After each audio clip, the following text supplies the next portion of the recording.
Good evening. Welcome everybody. There's 5 of us here in the shrine room this evening, and we're joined by Philip and Beth on Zoom. Welcome. As we have started to do recently, we will begin with reading a Dharma glimpse. And of course, a reminder, there's an open invitation that anyone can write one of these and let us know, and we can have it read out at this time. Also, you can do that if you're on Zoom. You can even do it if you're watching later on YouTube. Drop us an email and maybe we will read it out or put it in the newsletter. Yeah, I mean, unless it's offensive, we'll definitely read it out. I haven't asked anyone in advance, but I wonder if anyone would like to volunteer to read about half a page this evening. Do you mind coming up and sitting where Satya is, just so you can be on the mic? Thanks.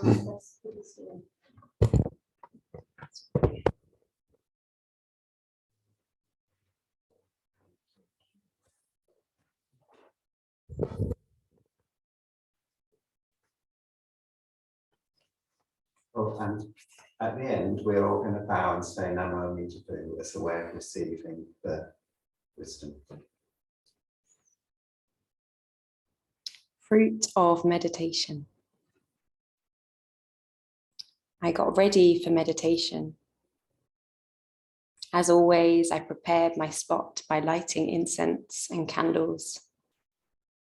I'm sure we are all familiar with the phenomenon of a light source burning an image on the back of our eyes as we close them. We get the silhouette of the last image we saw. For me, as I sat there on my zafu, that image was a statue of Shakyamuni Buddha that I have as the centerpiece of my altar. The black silhouette of the Buddha was surrounded by the glow of the candles, burning beyond my closed eyelids, which appeared in the shape of a pair of hands in Gashho on my retina. The image of the Buddha seemed to reach out, and the black of his silhouette extinguished the red glow, and my inner vision went completely black. No image remained burned on my retina. In religions as a whole, we often attribute the deity, prophet, etc., as a guiding light. But this image made me see it in a different way. The Buddha and his law can be seen as the Gentile shade, comforting and protecting us from the harsh burning light of our illusions.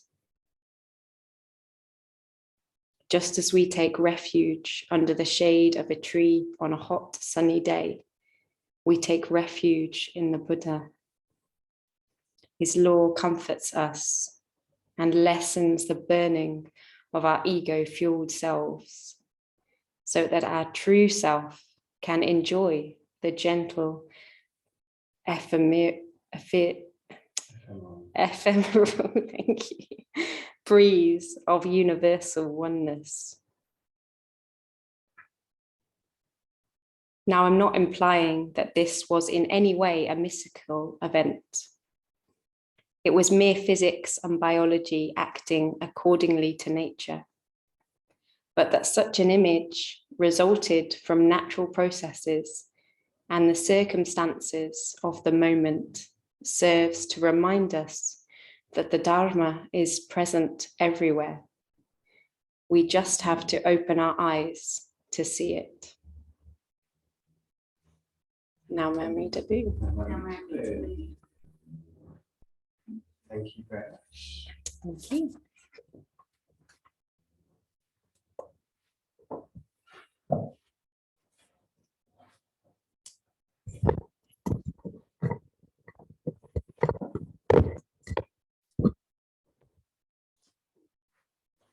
So now we'll go into a period of quiet sitting together.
And if you notice any stillness or peace in your practice, allowing your attention to dwell there.